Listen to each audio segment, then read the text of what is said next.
Eli, we're done. Can you make sure you do the punk rock one? Let's go! I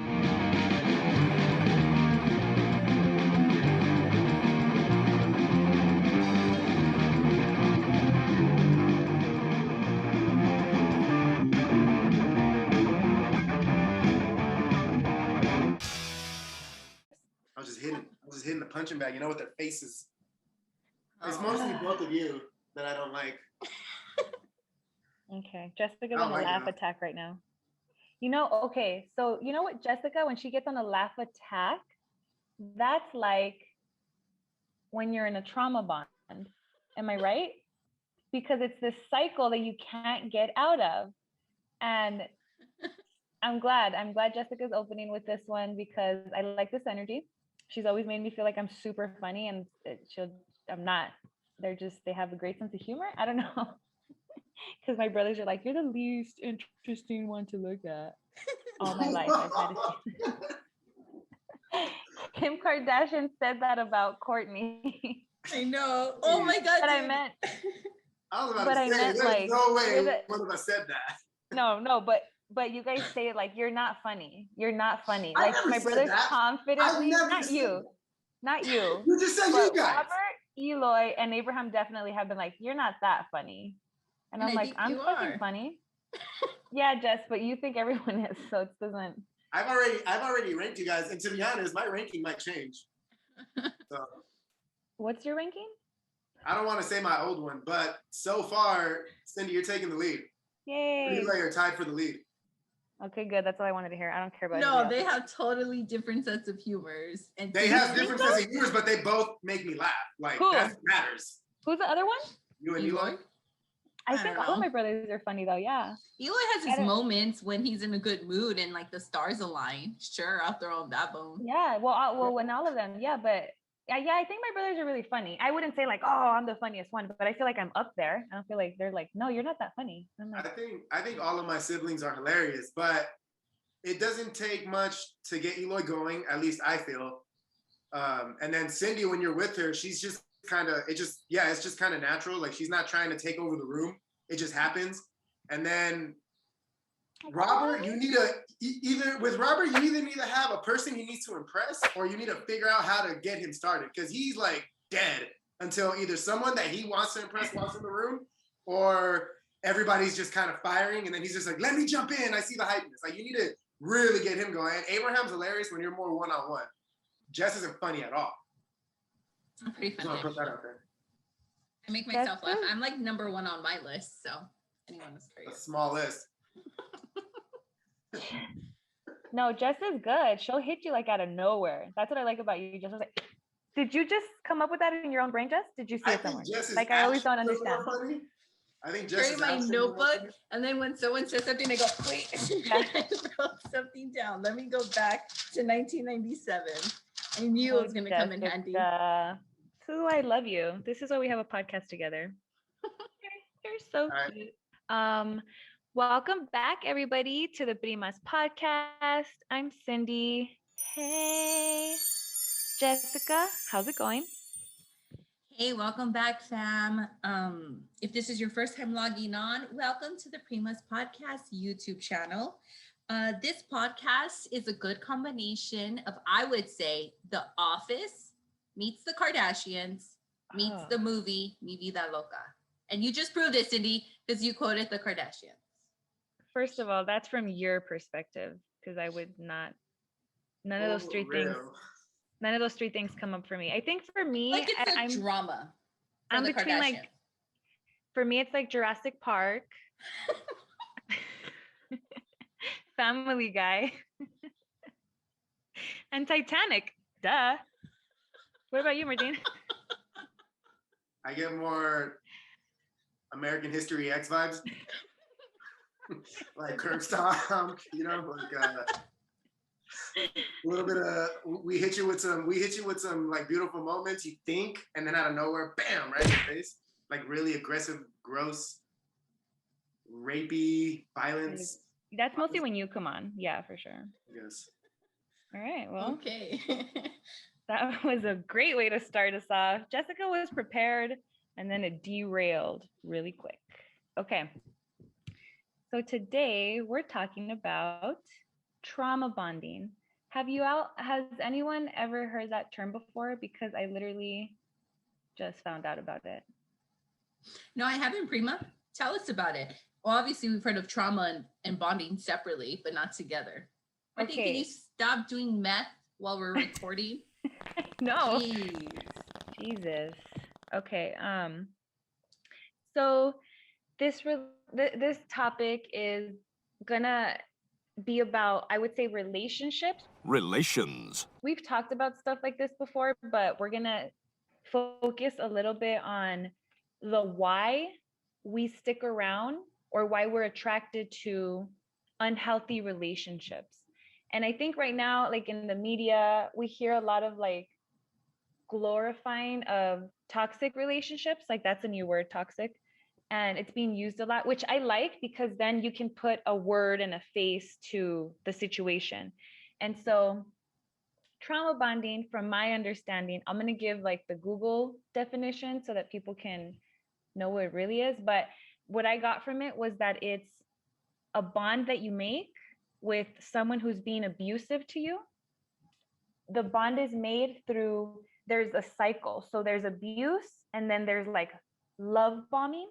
And love bombing is like either affection or like, I love you, I'm so sorry, I'm going to change, or gifts, or just this surge of, it's almost like you get an adrenaline rush because if it's someone you love, it doesn't always have to be with a romantic partner either. It could be like between a mom and a child, between a caregiver and you know, the person they're taking care of. It could be between a kidnapper, like have you seen those ones, and like the people that they get, or like a rapist, and then the people like, so the trauma bonding happens chemically because there's pleasure chemicals being released and our brain doesn't know how to make sense of it, because first they're really mean and abusive or disrespectful, whatever, and then they're like, I'm kidding, I love you, please, and then you're just going back and forth and back and forth, and it creates kind of like the same thing with drug dependency. Like you're always going out for that high, and a lot of people in the relationships know that they're not happy and unhealthy, but it's so impossible for them to leave. Mm-hmm. That's my take on it. That's it in a nutshell. Yeah. So why is it hard to leave these relationships? But before we go there, I wanted to ask you all, to get us started, to briefly mention so when you've been in relationships before, or if you are in a relationship, who do you model for your relationship? Or do you even model someone and say, I want that type of relationship, or well, I'm doing this because of that. Yeah. I actually try to be like not the relationships I grew up with, because I don't want to model them. So I actually do the opposite, which is I'm like, okay, now I see how not to be in a relationship or to do certain things. And I take from that.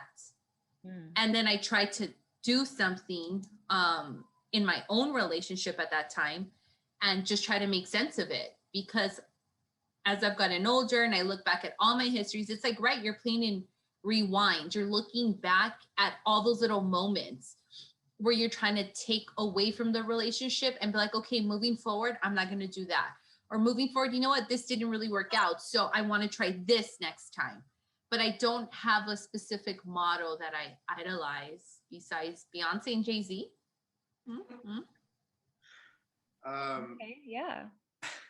This question, this would have been a really good question to ask me like when I was younger, but also when I was younger, I'm sure I would have been like, no, I'm just trying to be my own person in my own relationship. But honestly, I know when I was younger, I was easily influenced. Like when I first came to California and I started gaining more of a confidence in like meeting people and dating and stuff like that, you know, I would obviously think, when I was single and dating, I would obviously think like, oh, I wonder what it's gonna be like in a relationship with this person. And I started seeing like family members in their relationships, and you know, seeing how friends would act in their relationships. And I don't think I ever necessarily, like kind of like Jess said, wanted to be in the same situation as another person, but I did see things that I was like, that seems cool out of that relationship. I'd like to incorporate that.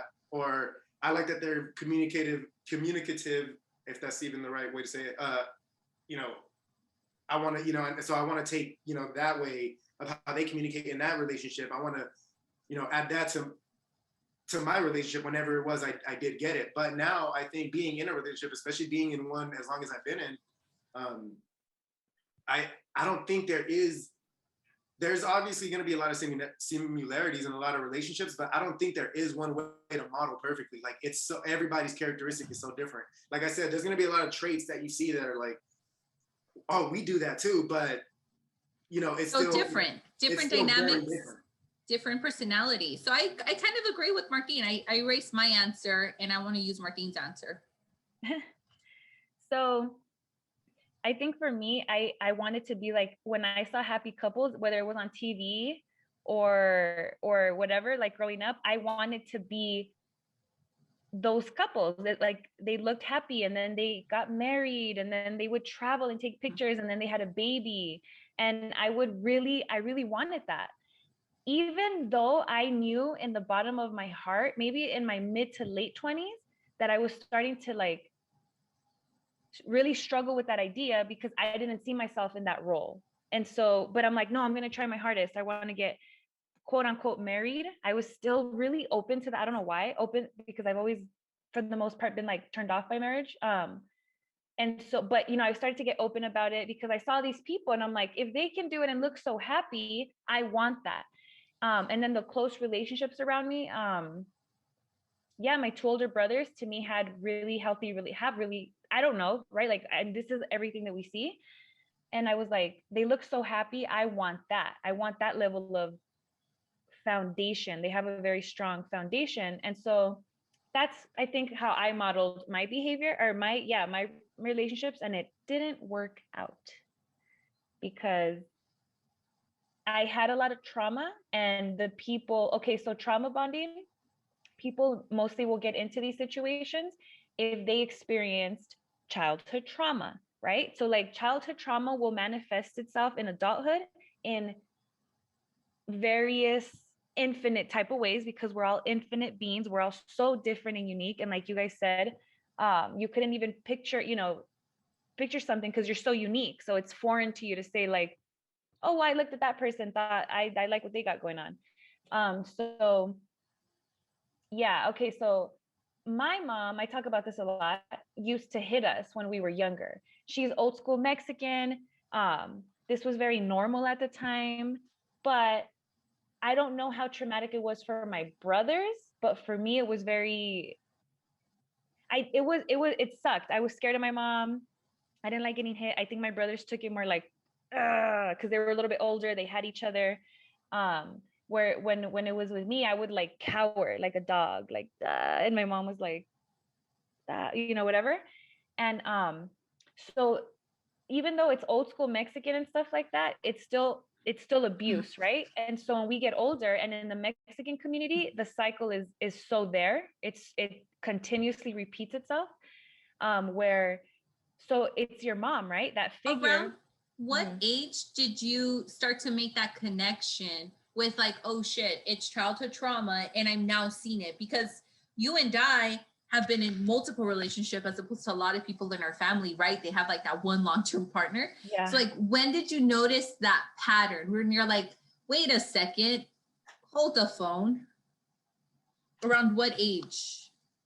Just very recently, I would say in my late 20s, because I was in an abusive relationship in high school and I heard it. I don't remember where, but I remember hearing like, if your parents hit you, like if you're a girl and your parents hit you, or even with the guy I was with, his dad hit his mom. And again, they were even more traditionally Mexican. So that was very normalized in their family. And we got together and it was really bad because I was like, well, yeah, my mom used to hit me and she loves me, right? You confuse those emotions. And then this guy was also used to seeing a lot of abuse. And so we normalized it together. And I don't know. And so that's why I'm like, people would be like, oh, when you hear like, you're into the bad guy or you're into the bad boy. And it wasn't until recently where it started to hurt me, like I didn't know how to answer that because it's like, it's not what it seems like. It's horrible. It's sad. you're like embarrassed and ashamed about it. So, it's important for us to know these things so that we're not shaming people in these relationships, so that we understand, again, the deeper psychology behind how our traumas manifest themselves in adulthood. Yeah, I hear what you're saying. There comes a time, right? And I'm glad you woke up from it. And I'm also coming to light with a lot of things where I didn't know certain things fell under certain categories when it comes to being in a relationship. Like I would be like, on my trainings and schoolings recently with my jobs, things will go off like a light bulb, like, oh, that's considered like abuse. And I'm like, yeah, it's normalized in our culture, in our household, because that's the way my parents always talk to each other. And I'm talking it out now in therapy so I can make sense of it and understand it, cope, heal, and move on from, because it's our past, right? It's something that happened to us that was out of our control. Nonetheless, it was in our environment, and it was our subjection. It shaped and molded us in some shape, way, or form, whether you want to admit it or not. It is part of who we are today as adults. So it is very interesting, and thank you for being so open, Prima, because this is such a touchy topic. Like I hear myself right now just not even being able to say the words, like domestic violence, like it's just like hard to say it and own up to it. Yeah, when I found the term trauma bond, like I said, I've heard it before, but when something is for you, it's not going to be there until you're ready. Like we were talking about with food justice, like everybody's experience is super duper unique. And I know we say that and it's starting to sound corny to me, but it's just, I don't know how else to describe the fact that never compare yourself to someone, never, like how I did. I used to see these relationships and think, oh, everything's beautiful, because then I try to create that beautiful image, and it's like I could have had it, but it was going to come with a lot of like abuse, and I was like, yeah, I can't do that. Especially after I became a mom, I was like, I'm not passing this on. I don't know how I'm going to do it. I don't know if I'm going to be in the streets. I didn't care. I was that ready to be like, no, I'm not hitting my daughter. I'm not going to try to have a fake relationship with her. I want to keep it real with her. I want to keep it real with myself. And that's what I think woke me up, was becoming a mom and saying like, I'm not passing this on. I don't know how I'm going to do it.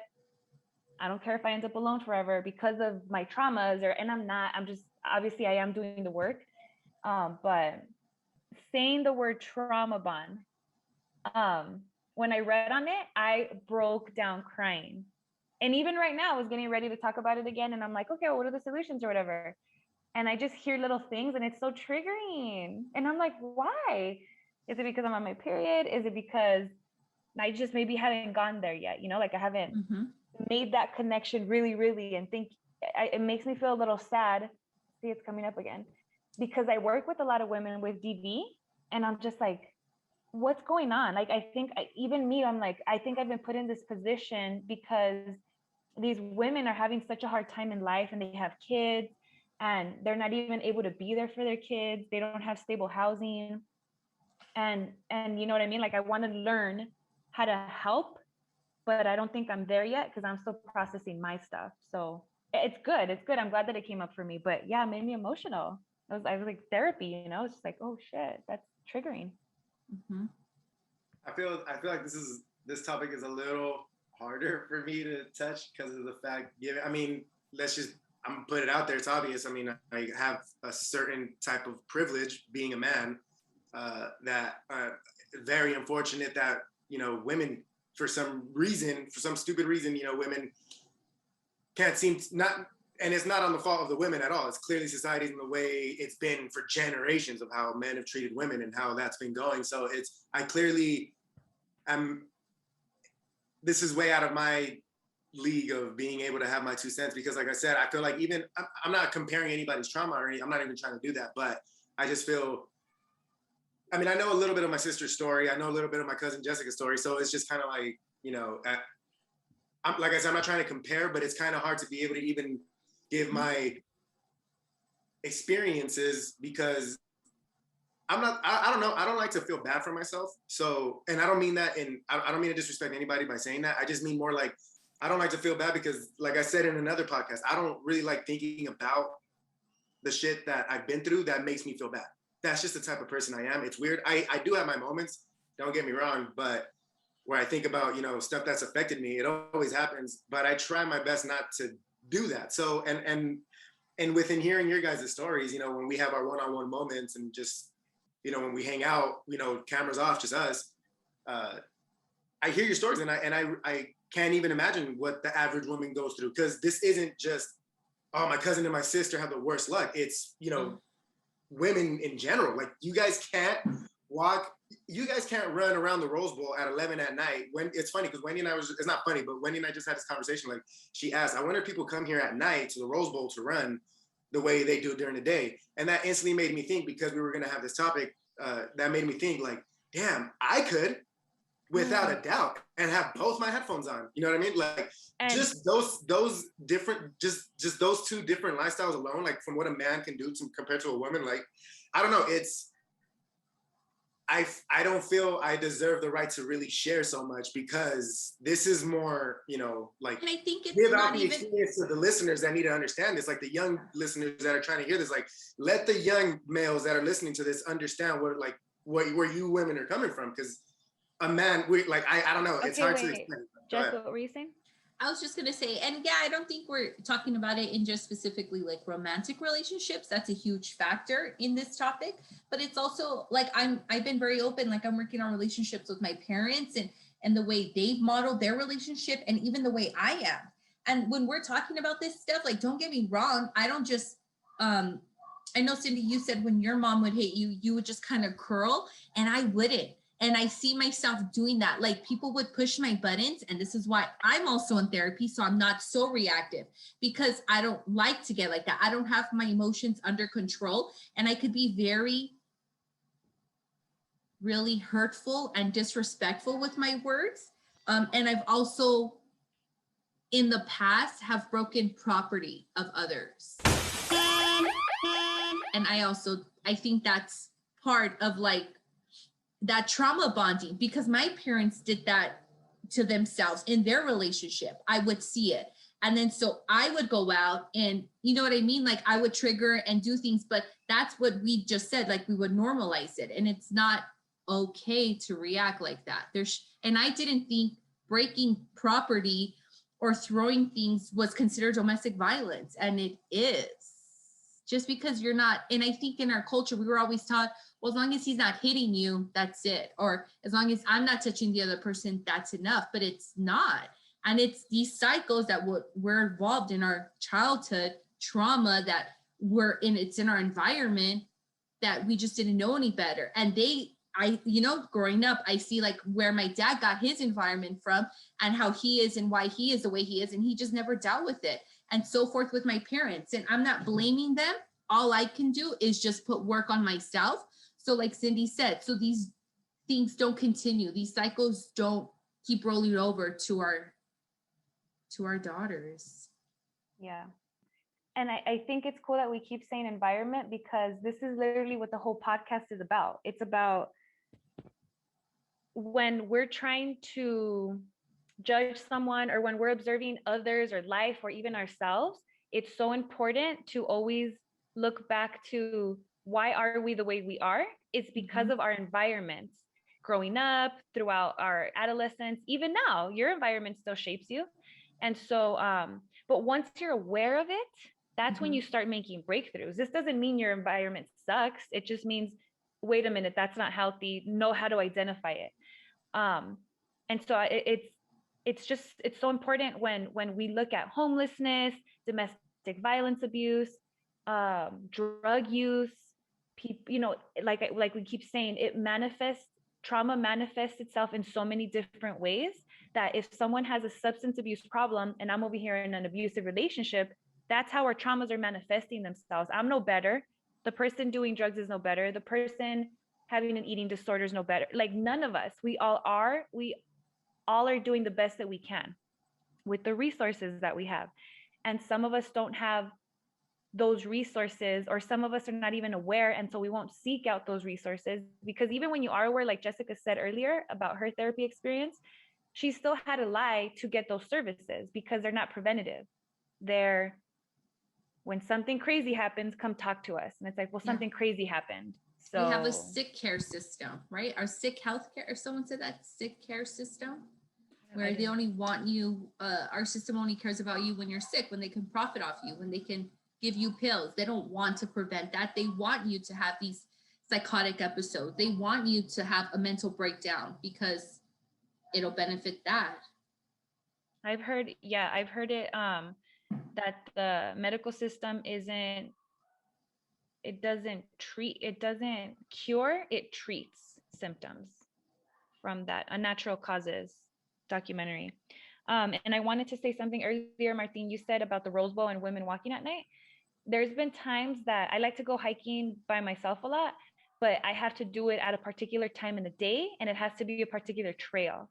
And every time I'm like, I'm gonna do this, but like I want to go early in the mornings, like really early, just to, it's always different experiences, different oxygen levels. Like it's really cool to be out there at different times of the day. But I always think if I'm gonna come either too early or later in the evening when it starts to get dark, I need to have a dog. Like I've been saying that to myself forever, but I just can't have a dog right now. But I can't wait till I can, because the other women that I do see hiking, most of them, if they're by themselves, they have a dog. And it sucks to have to think that way, but it's like, how much do we hear about women hiking and that shit, And it's just, and I also don't want to be like super like, yes, what you were saying earlier, Martin, like it sucks, that women go through this, but at the same time, a lot of women are thriving, and I don't want to take away from that. I feel like I'm thriving. I feel like Wendy, is a woman and she's thriving. I feel like Jessica's thriving, even though we've been through what we've been through, my mom, and so I do want to highlight that women are fucking strong, and we're so capable. We just need to learn how to read into our empathy. We're very empathetic, we're very nurturing, and that's beautiful. I don't want to take that away. And I say like, I hate relationships and I'd never get married. But just know that in my heart, I do want to be in a relationship again one day, and it's going to be beautiful, and I'm going to give my all to it again, openly, and right now I'm not ready, but I think women also have that ability to be heartbroken and like just torn down, and then to come up from it when they're ready and to love again. And I think that's very beautiful. So I don't know. I don't ever like to paint us as victims, and even the women that I'm helping at my job that are DV, what is it when they come out of it? DV survivors. Because they really, well, I mean, when I say DV survivors, these women have been put in the hospital type, like their abusers left them for dead in front of their kids, that type of level of trauma. And they're out here advocating for themselves, and so I'm like, whoa, because I find I'm still dealing with my stuff, and I think it's so hard. Now I'm like listening to people's stories, and I'm like, how do you even do it? Like, and they do it because women are strong, we're so resilient. And I think when we say that, we also have to mention, I talk a lot about this with my mom, that men react the way that they do, or if they're in these traditional like abusive relationships and they're the abuser, they've also been molded by all of us, by society. We've created these monsters, the monster of the abuser and the monster of the victim. These both these things to me is like, that's not what our creation intended for. Like, we're so big, and I don't think, that when we talk about this, I don't want to make it seem like I hate men and men suck. No, men are wonderful too. They have their beautiful things. But when you create a system of patriarchy, of machismo, of who's in charge, who are the leaders of countries, it's very patriarchal across the world. I know that there's some women leaders, but for the most part, in bigger positions, it's always been men. And when you see that type of mentality where the man gets to go to work, women is at home, right? Like that wasn't so long ago. That was in the 50s. Women are objectified still to this day. Women are supposed to have kids and then still carry it's crazy how we're not able to balance also the genders. And so this is how we suffer from it, because men suffer as much as women do, because the way that I look at it is, when you're an abuser, something's going to go down. Either you're going to end up in jail because, you're almost trying to kill someone, and in jail, what they do to, to guys that do like child abuse or women abuse, it's not pretty. And so it just sucks, like their life sucks because they're not able to sustain healthy relationships. And both men and women, no matter your preference in sex and gender, we do better when we meet someone of value that's there to push us in life. I think anybody could, even if it's not a romantic relationship, it's better for us to have healthy relationships. So that imbalance, I feel like we need to find it because it's clashing. Even like not going into non-relationships, because I know we are talking a lot on that.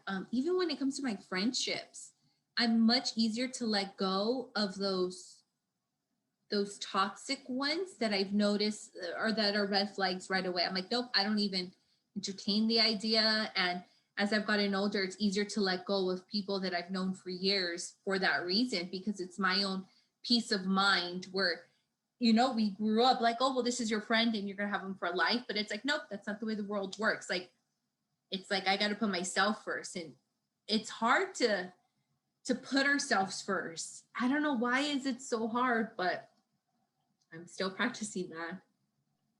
Wait, what do you mean? What do you mean by that? Like, it's so hard to put ourselves first?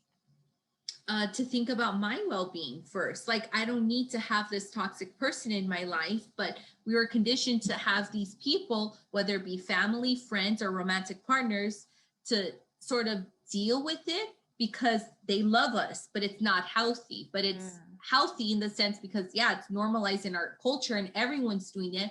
But now that I'm getting older, I'm cutting off these relationships or I'm backing away because I'm noticing I don't want these people. I don't want their energy around me. But I've seen people in my community where they just deal with it.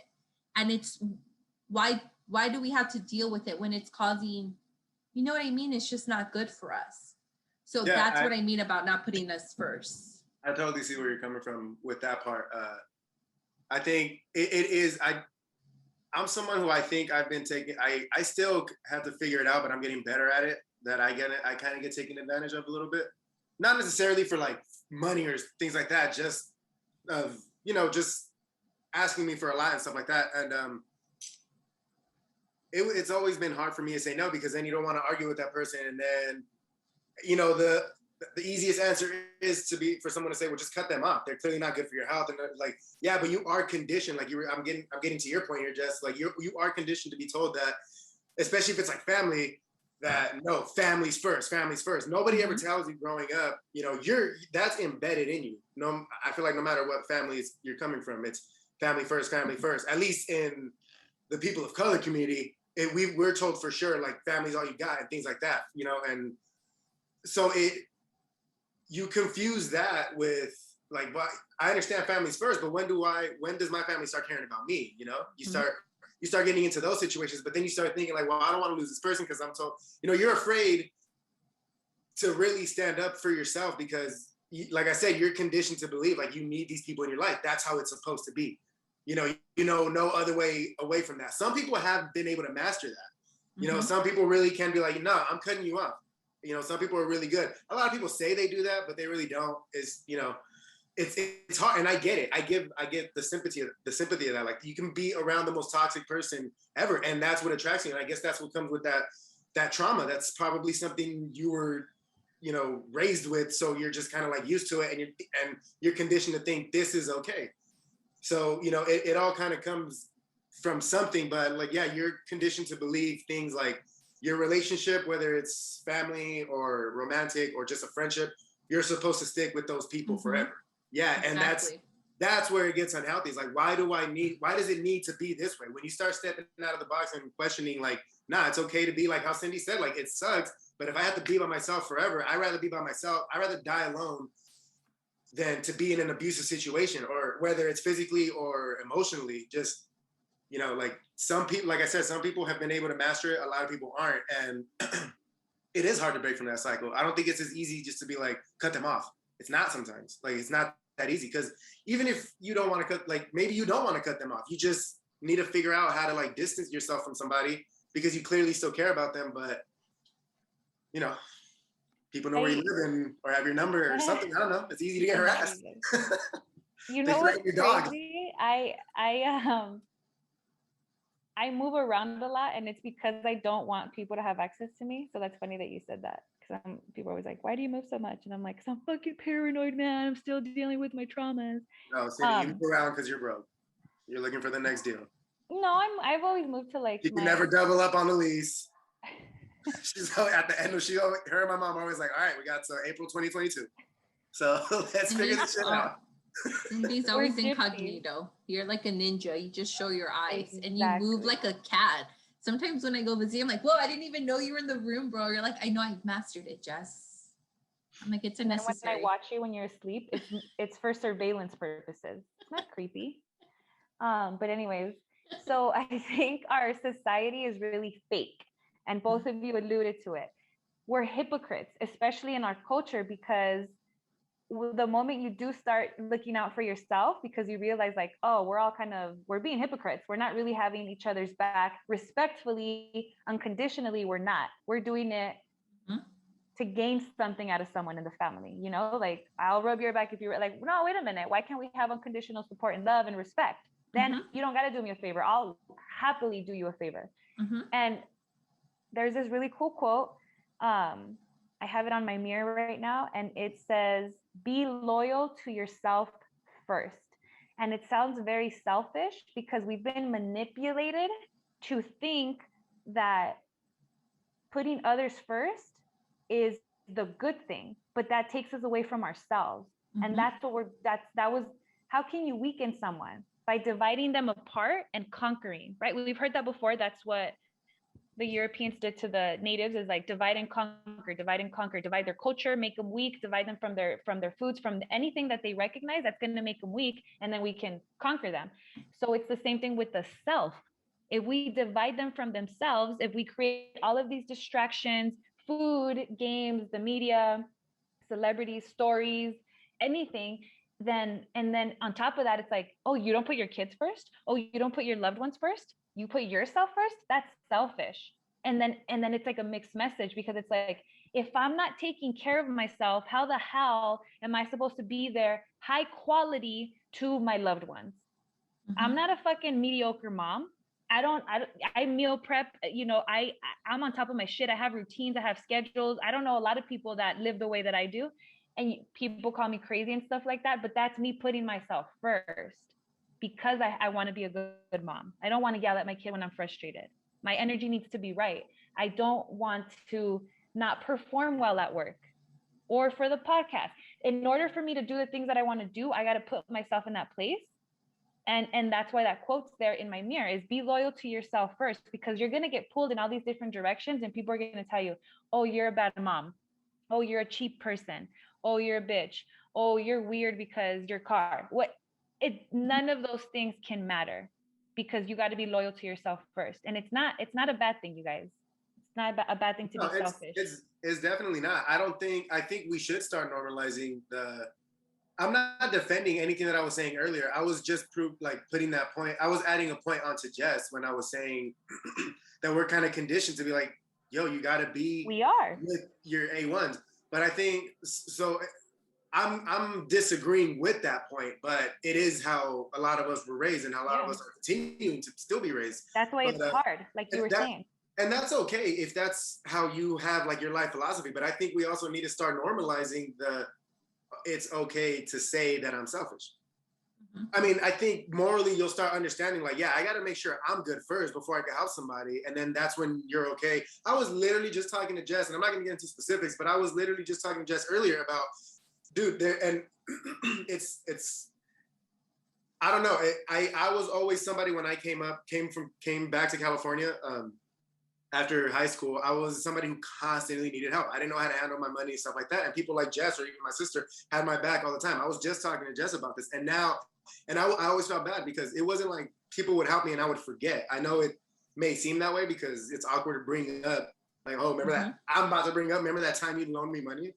Like, I was broke and stuff. I would ask like you guys for help and stuff like that. And then I always felt bad, and it was always in the back of my mind. And I told Jess, like, I wanted to always find a way to show you guys that I didn't forget, and I want to, show you guys that I'm grateful for everything for everyone that's helped me out. And I'm trying to do it in little ways, but I couldn't just do it oh, you let me borrow $100.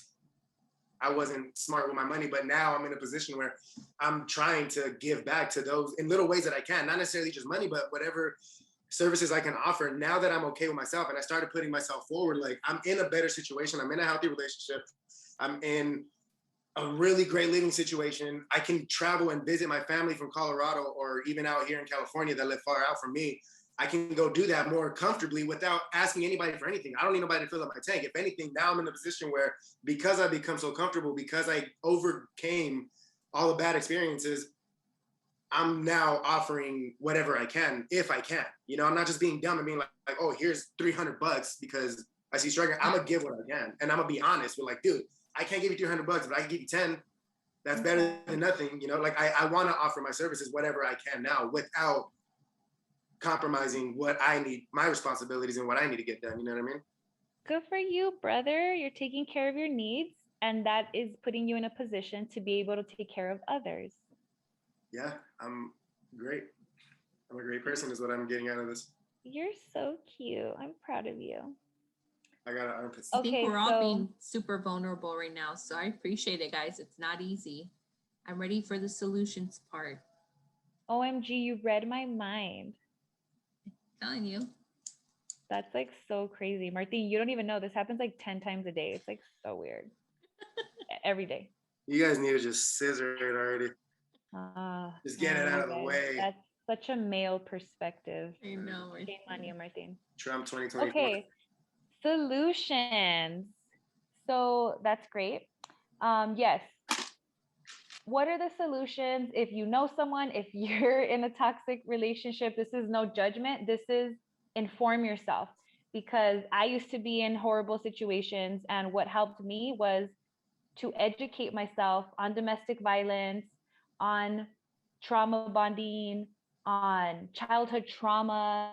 There's so many videos on YouTube. There's so much, even, on Instagram and Facebook. There's like little pages that give you a lot of information. So definitely educate yourself if you're feeling like you might be in an abusive relationship, and you need to create a plan. So that's why you need a lot of education. And I think that's one of my biggest solutions is get therapy, reach out to therapy if you can, like try to find it and figure out what's going on so that you can end your suffering and so that you can end the cycle and not pass this on to the people watching you. I definitely know that there are, I wish I could give out links and stuff like that, but I don't. If I can, maybe we can add it onto like the page later if I can find any.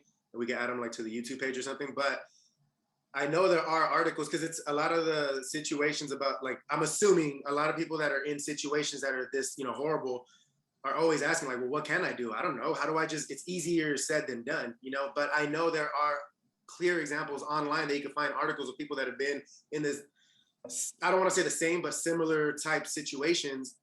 And within those experiences, they write out, what they did, how they have everybody, like I know there's stories of everybody that always says like, I don't know how to do it, but there's ways to do it. Cindy said it herself. She knew I'd rather be on the street than to be in an abusive situation. Some people don't think that extreme, but it's life or death. Don't let your life be in somebody else's hands. You know what I mean? Like I said, I know it's easier said than done, especially coming from a man's perspective, but I just feel for all of my sisters out there, because that I just can't fathom that. Like I can't imagine. It is horrible. So every time you were saying earlier, like you just wanted to cry just thinking about the word alone, like I can only imagine. That's what I was getting at earlier when I started my part. Like I can only imagine. So I know that if I was in a situation, I would clearly be, there are no answers, there's no way, but I know there's, there has to be articles and stuff like that of people that have been in There is a way. There's definitely a way. I know there's a way. That's how I can tell you've got it, Martine, because you just observe like your sister's emotions. And I think that's really hard, right? To observe someone else and what they're feeling. Like her just thinking about it and not even telling us the full story was making her emotional. And I feel like it all comes towards accountability. If I can like snowball effect with my solutions, is like I've had to look myself in the mirror and be 100% honest with myself. And I don't know where I heard this, but the 3 hardest words for people to utter for themselves is I would used to think was I love you, but turns out that's pretty easy to say, is the three hardest words are it's my fault. So it's looking back and self-reflecting. I'm not saying you deserved it, but it comes back, like just questioning everything. And I go back and I play it back in my mind, like, let me change this, or what if I didn't do that? Or next time this comes around, I want to be better prepared and think about it. So I don't keep falling in these cycles of certain things. And I think that's the hardest, is just looking at yourself in the mirror and being 100% honest with yourself, and add to that game plan, just start thinking about it, start networking and finding support systems. Build confidence. I don't know how. Damn, see, it's easy. Like a lot of the stuff I'm saying, like my solutions are like easier said than done, but I know that confidence building confidence, you'll get that when you educate yourself. That's how I feel. That's the more I learned, the more about myself, and I started doing more work on myself, the more I started to build confidence. And we've said this in the past. Another way to build confidence is by working on your physical strength as well. So it's mind, body, and soul, right? You're working mentally, what's going on, emotionally, and then you're taking care of yourself, start making these changes. That's how you build confidence, when you start to take control of your life, when you put routines for yourself, when you set boundaries with others. It's definitely not easy, but other people have done it. You can do it, and it doesn't feel that way. But we do, we have immense power, and it's very scary. But that's another thing you need to work on, is fear. Like if I said something like, I don't care if I end up in the streets, that's because I played it in my head and I said, I'm not fucking ending up in the streets. You know what I mean? Like that's how I had to pump myself out. Like, even if you do, Cindy, what? Like you're gonna hustle, believe in yourself. And like it took years and to build it, it's gonna take a long to build. I'm still building myself up. So the confidence part is very important. I'm glad you brought that up, because that takes work. So yeah, it's easier said than done, but that's across the board. Anybody, if you're trying to build your confidence, it's going to take time. You got to build yourself up, and not cocky confidence of, I can stand on my own 2 feet. I don't need anybody. Yeah. Know your worth. That's hard work. And it's so beautiful when you get there. It's like, that if you ended up in the streets, you'll be all right, because you're not going to be in the streets for long. Like you get to that level of fuck all that. Like, nah, life isn't taking me down, or this situation isn't taking me down, and build yourself up and hear other women's stories and other people's stories, because like I said, I hear a lot of my stories, the women, and they're out here advocating for themselves, their kids, they love on their kids. They're still doing it. And I'm like, man, I want to be like you. And I tell my families that are coming to us for help. And I'm like, nah, I want to be like you. I want to survive and put a smile on my face and just continue to live life knowing like it's all going to be okay. We got this from here. So big hug. Wow. Well said, guys. Big therapy session. Yeah, well said, guys. Thank you again. Prima, I'm sure you inspired a lot of people with this topic. I heard it in your voice, how passionate you were. Really? And did I sound like I was going to cry the whole time? A little bit, yeah. But that's where the passion came from. Part of it. It's the fire. That's so embarrassing. I'm embarrassed for you. But it's the healing, right, Jess? Yeah, it's part of healing. Would your therapist say that? I don't know what you would say, but I would agree with you. I would think so. Yeah, you have to start. Don't be afraid of your story, because like I feel confident enough now to be able to share my story and to say, and I'm not giving details, but still, right? You're saying like I'm coming off as like passionate about it, and it's just I'm in that place where I can say, you know what, this is going on, and it's all good. We're going to be fine because we're taking the steps. We're doing the solutions to fix it. Well said. You got my supportive snaps. There you go. So building confidence that takes a lot of time is self-care tip of the day. Well Martin, said, if you're not gonna jingle with us, you're gonna get cut off. All Jess did was move her head in the background. Cindy, you froze. But she always, it's impromptu. She doesn't know that it's coming. Jessica's not one that does that, and the fact that she does, it just means a lot. See, when do you ever see it? Never. Don't get it, Martine. Oh my gosh, trial ends. You're off the podcast, bro. That was your last straw, and you didn't even know it. Oh, that sucks. What am I gonna do with my Wednesday nights? You got to build confidence, Martine. You're I going to be know. all right. I know. I'm just afraid I'm gonna get canceled. No, you're not going to get canceled. We have like 15 followers. No, I'm done. That was my last job, Martine. You guys are Martine, so maybe- ungrateful of my services. I'm gonna tell you right now. Martine, even though we don't pay you and you're giving us free labor, like I just want to say that you were all right. This one wasn't my topic. This was more for you guys. I felt like you guys had a lot more stuff to say. I really didn't. No, you're amazing, cuz yeah, thank you. I appreciate it. Next week. No, I bet Martine, you. we love you. Like I love you so much. I don't need your damn validations. All right. I know my worth. I'm confident. You're I'm talking important. Okay. You're beautiful. You're smart. I'm gonna start a men's podcast. It's gonna be me, Primo's Mark podcast? Abraham, me, Mark Abraham, Robert might flicker in and out. Eloy, I feel like And he'll Grandpa. start I up, feel like and you he'll really get need out Grandpa and in then- there. Grandpa's a great entertainer. Yeah. He is. He I just think makes we fun of get it. grandma all the time. He would really have a good show. Like if he got on what is that thing the kids are on? TikTok? If he got on TikTok, he'd make it. And then he'd move go to Malibu. viral. Yeah, he'd go viral. No, him and my grandma, like if he records it when they start going at it.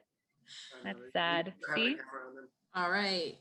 All Should set right. up Good cameras all topic, over the house. guys. I appreciate it. We're on a roll right now, guys. I feel like we're on fire. Next week I'm gonna have Teddy, a lot you're more on to say. fire. What did you say, Martine? Next week's topic, I'm gonna have a lot more to say. Like I said, this one was more your guys' episode. I wanted you guys to be heard. Okay. All right. Let's do a sign out, Love you guys. guys. Hey, bye, guys. Bye. Good Mirror, mirror, night. mirror, mirror, mirror. Brush your teeth.